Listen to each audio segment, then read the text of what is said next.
This is TV5 News, bringing coverage closer to home. Clarion University's parking situation gets worse for students as construction prepares to get underway. Good evening, I'm Dan Wells. And I'm Christy Desort. Parking spaces on the Clarion University campus have become limited due to the forthcoming construction of the new Student Recreation Center.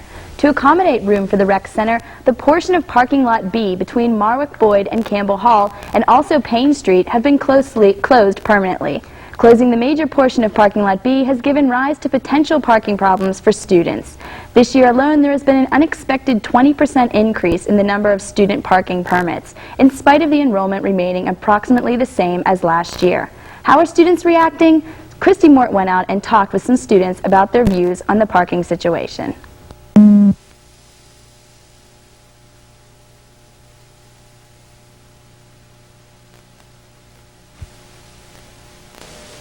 As of Monday, September 28th, the Clarion University students faced a certain twist in parking. Students and faculty feel that they were treated unfairly and not given enough time to find other parking alternatives.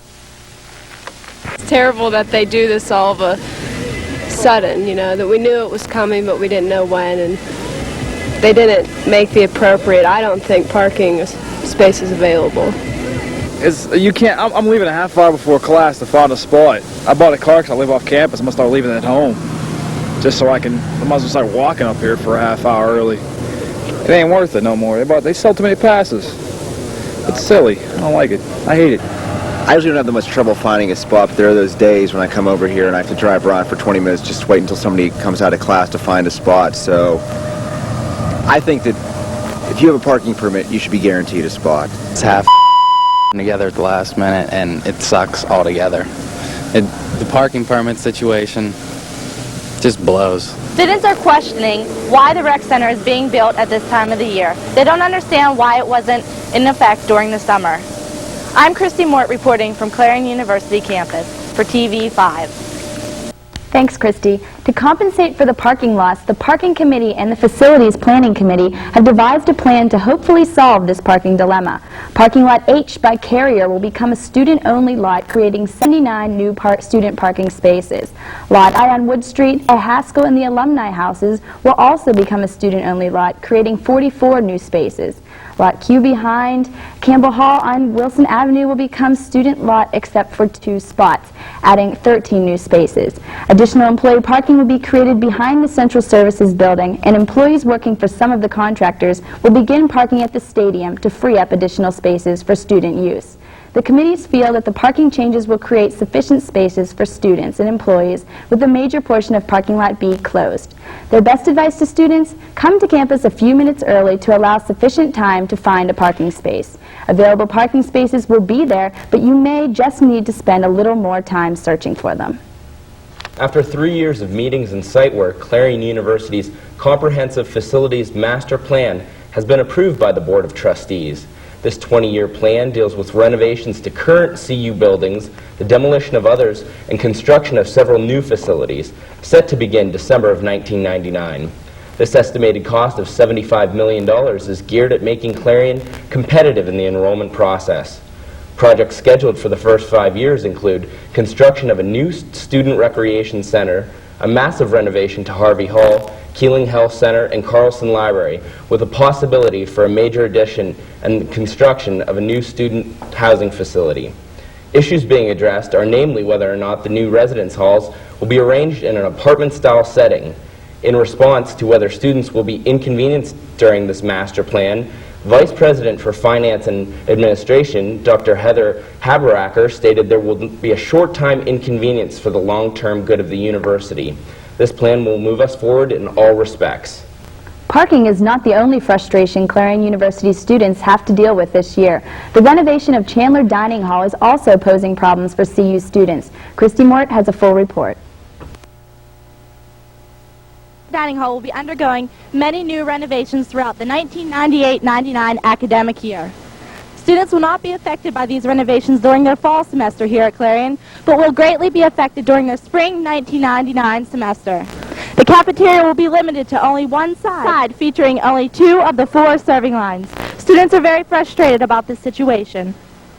I'm not very thrilled about them. I actually think they should have been planned out much better.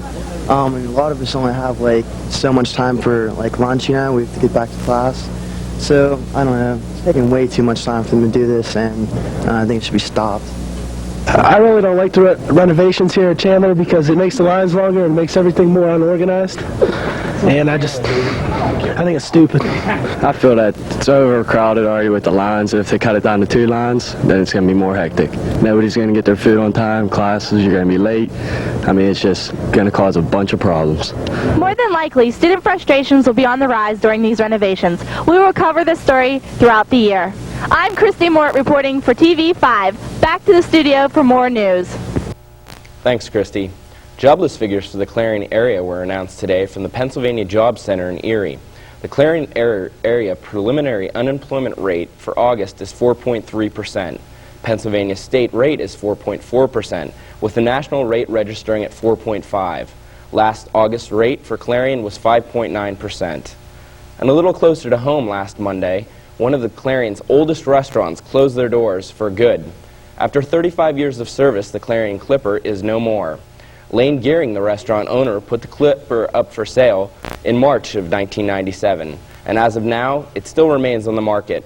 The Clarion Clipper has been a part of Clarion for many years, and with its departure, we lose one of our most memorable landmarks. Coming up after this break, we'll have a look at the stories topping state news at this hour, plus a complete look at weather in and around Clarion.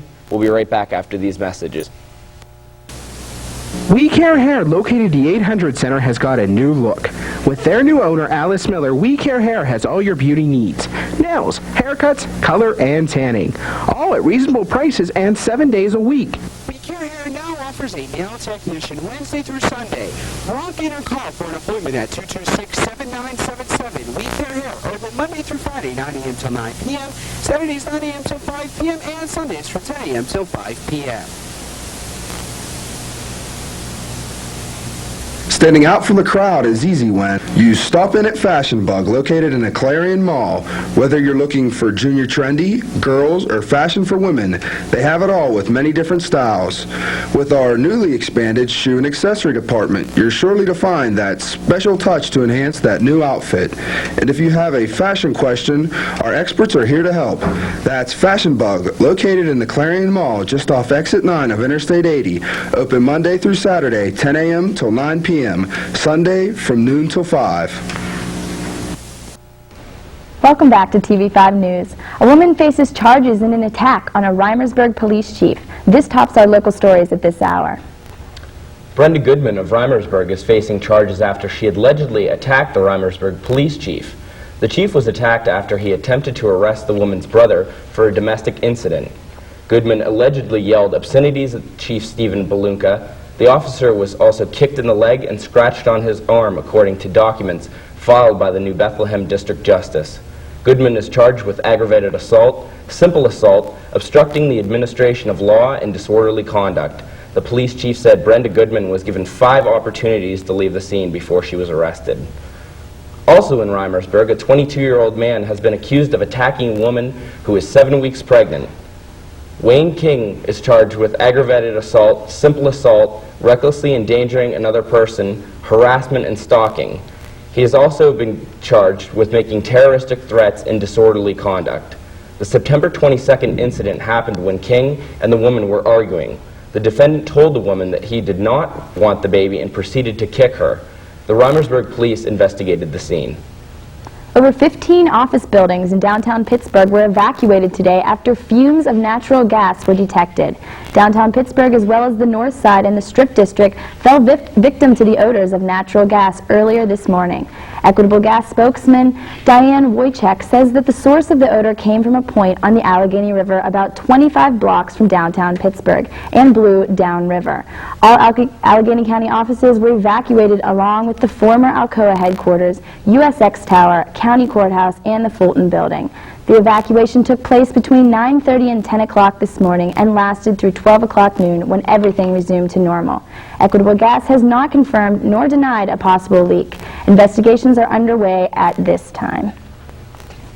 An Allegheny County judge is considering requests from various media outlets to release a 1-minute videotape of a Butler County man arrested by troopers after leading them on a chase through 2 counties last December. The Pittsburgh Post-Gazette, the Tribune Review, and television stations WTAE and WPXI in Pittsburgh have asked Judge Robert Dower to release the videotape in the arrest of Evan Gross, in which he claims troopers beat him after he was submissive.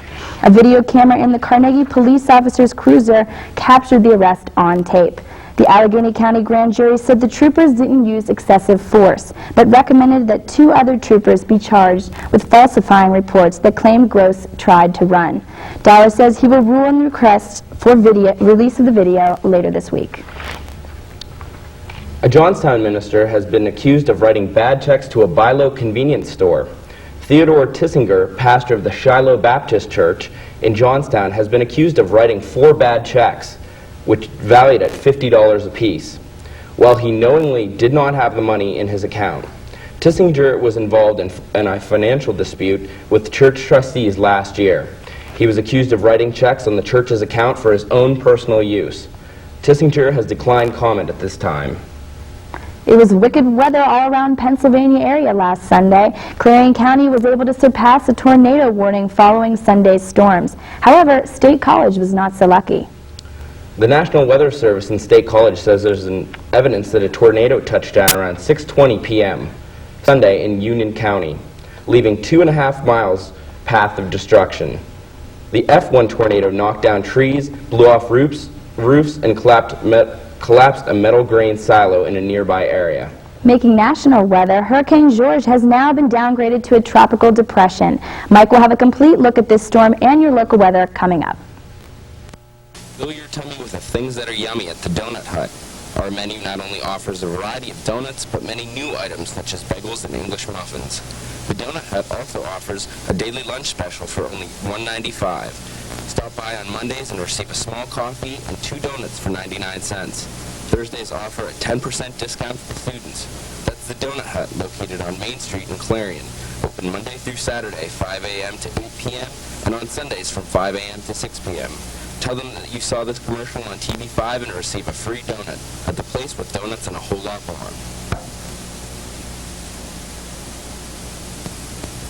At the Carpet Barn, we love it when people walk all over us because we know our carpet is designed not just for style and color, but to stand up to the toughest traffic.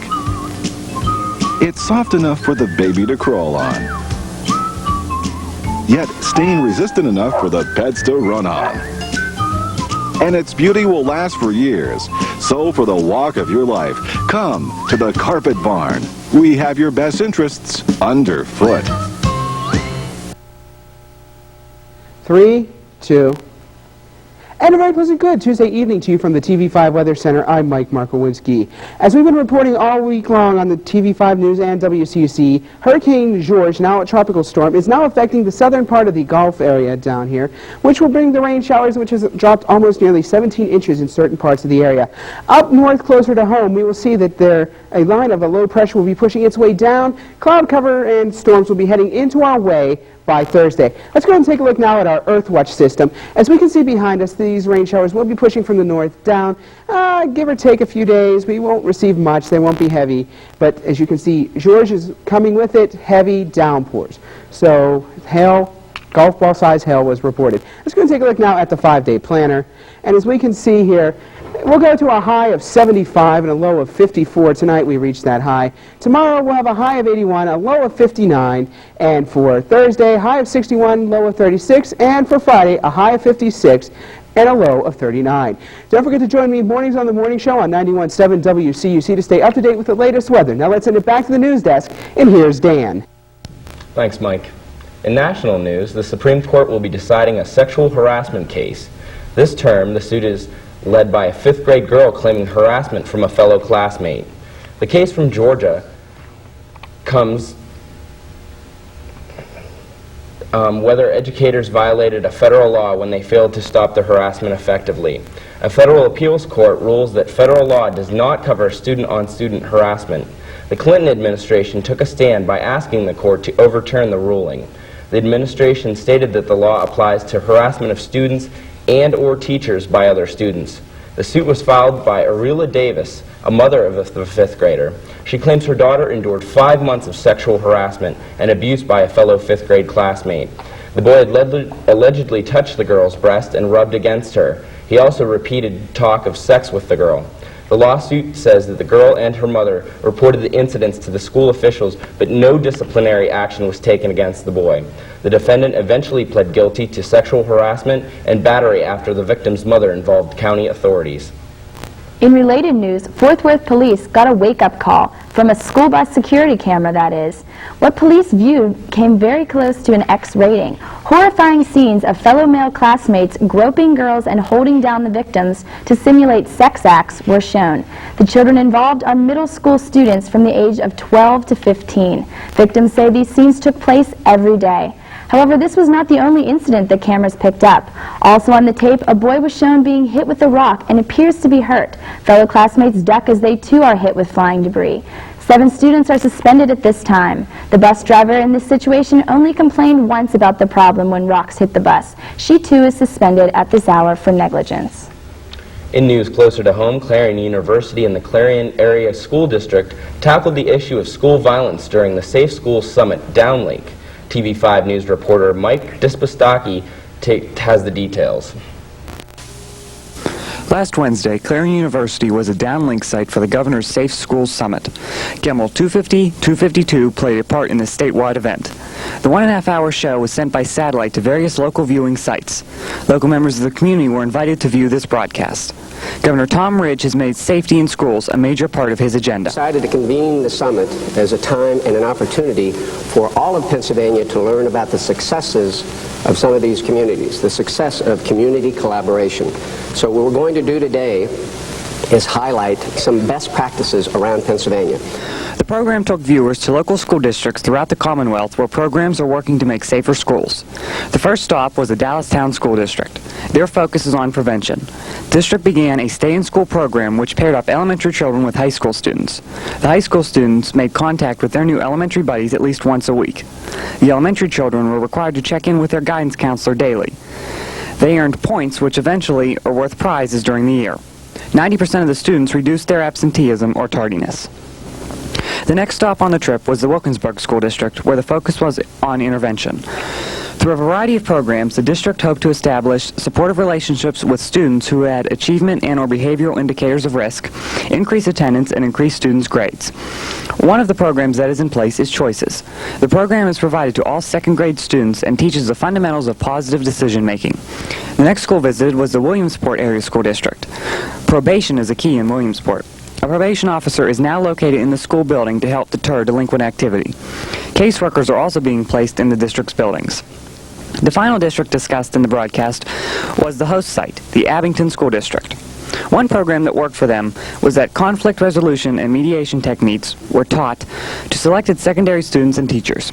Each school now has a crisis management manual to help deal with problems. Following the broadcast, discussions were held at the downlink sites. Some possible next steps were discussed. Points that were made included: early childhood centers must work to help to end violence, districts must work with local communities, and peer mediation. Many of these measures have already been implemented into local districts, and some have spread statewide. From the Gemmel Student Center, Mark Despotakis, TV5 News. Thanks for that report, Mark. When we come back, we'll have a look at sports and have a final weather recap. Stay with us. Be cool about fire safety. What would you do if you're on fire? I don't know. Jump in a tub? No, you gotta stop, drop, and roll. If your clothes got fire, you gotta drop to the ground. If your clothes got fire, you gotta go round and round. You just stop, drop, and roll. Stop, drop, and roll. Get down on the ground and stop, drop, and roll. Get down on the ground and don't you ever stand. Roll round and round and cover your face with your hands. You just stop, drop, and roll. Stop, drop, and roll. Get down on the ground and stop, drop, and roll. Stop, drop, and roll. If you're tired of those boring Saturday nights, then head on down to the Bowl Arena, where we have Rock and Bowl every Friday from 9:30 to 12:30 and Saturday from 11 to 2. And if bowling's not for you, then head on over to our game room with 8 pool tables and an extensive selection of arcade games. The Bowl Arena is also a fun place for birthdays with bumper bowling for kids and league play for adults. That's the Bowl Arena, located just 1 mile east of Clarion on Route 322. Phone 764-3471. Opens daily at noon. Hello, I'm Jared Chase, and welcome to TV5 Sports. In baseball, Sammy Sosa led his team to victory over the Giants to clinch the National League wild card playoff spot 5-3. Gary Gaetti hit a 2-run homer in the 5th inning to put them on top. Sammy finished with 2 key singles and ended up with 66 home runs for the season. This is their first playoff appearance since 1989.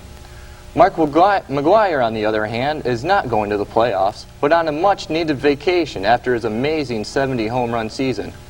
In football, the Steelers bettered their record to 3-1 after defeating the Seahawks 13-10. Cordell Stewart is still in a slump, but ran 11 times and scored their only touchdown of the game on a 10-yard scramble. Their next game is October 11th at Cincinnati. The Lions defeated the Buccaneers Monday night in a grueling matchup, 27-6. Barry Sanders ran for 131 yards, and rookie Terry Fair returned a kickoff 105 yards to seal the victory. Penn State has their biggest game of the season against #1 ranked Ohio State on Saturday. They have an unblemished record but have not played a ranked team yet this year. With the Citrus Bowl still in the back of their minds, Penn State has to come out and play aggressive with little turnovers if they expect to come out with a victory.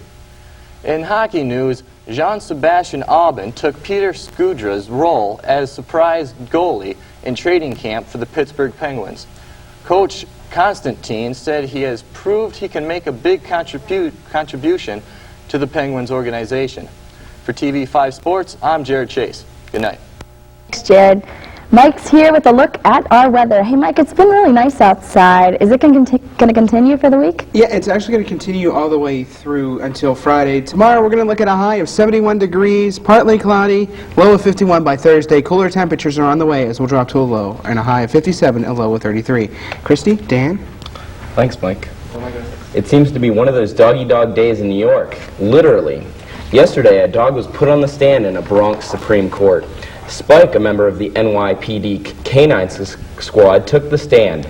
The dog was there to show jurors his injuries. The dog lost 2 teeth and fractured his shoulder during a run-in with a man that allegedly tried to start a commuter on fire.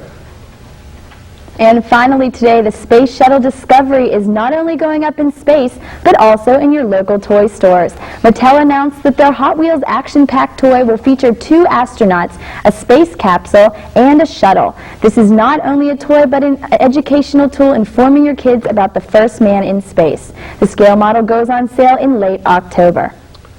That wraps up this edition of TV5 News. Thanks for joining us. For Jared Chase, Christy Mort, Mark Despotakis, Mike Markowinski, and the entire TV5 News team, I'm Christy Desort. Good night.